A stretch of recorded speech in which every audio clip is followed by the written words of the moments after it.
Stock of the day October 4th வந்து நம்ம எந்த ஸ்டாக் பார்க்க போறோம் அப்படின்னு பார்த்தீங்கன்னா சிப்லா லிமிடெட். ஸோ சிப்லா லிமிடெடை பொறுத்த வரைக்கும் ரேஞ்ச் பவுண்டு மார்க்கெட்டாக தான் இருந்தது. ஆனால் நேற்று ஒரு 3 நாளாக கேண்டில்ஸ் பார்த்தீங்கன்னா கீழே இறங்கலை. ஸோ அப்படி இருந்துமே பார்த்தீங்கன்னா நேற்று வந்து ஒரு மீடியேட்ரி கேண்டில் தான் பார்த்தீங்கன்னா ஃபார்ம் ஆயிருக்கு. அதாவது பையர்ஸ் அண்ட் செல்லர்ஸை ஈக்குவலாக இருக்கிற மாதிரி தான் கேண்டில்ஸ் வந்து ஃபார்ம் ஆயிருக்கு. இதை வந்து எப்படி ஃபோக்கஸ் பண்ணலாம் அப்படின்னு பார்த்தீங்கன்னா நேற்றோட ஹை வந்து 1678. ஸோ அதை பிரேக் ஆனால் கண்டினியூஸாக பை எடுக்கிறதுக்கான ஒரு பாசிபிலிட்டி இருக்குது. ஏன்னா குரூசியல் ரெசிஸ்டன்ஸில் தான் பார்த்தீங்கன்னா மார்க்கெட் வந்து நின்றுட்டு இருக்கு. ஸோ நேற்றோட ஹையை பிரேக் பண்ணால் அடுத்த டார்கெட் வந்து 1700 வரைக்கும் வரதுக்கான சான்சஸ் இருக்குது. அப்படி இல்லாமல் நேற்று லோவை பிரேக் பண்ணால் ஸோ அகைன் வந்து 1605 1605ங்கிறது ஒரு நல்ல சப்போர்ட் ஜோன்.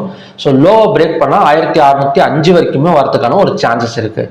ஸோ 1605 வந்ததுக்கப்புறம் நம்ம வேணால் பை வந்து ஃபோக்கஸ் பண்ணிக்கலாம். மற்றபடி பார்த்தீங்கன்னா ஹையோ லோவோ பிரேக் பண்ணால் ஸோ அடுத்தடுத்து மேலே போகிறதுக்கும் கீழே வரதுக்கான ஒரு சான்சஸ் வந்து சிப்லா லிமிடெட்ல வந்து இருக்குது.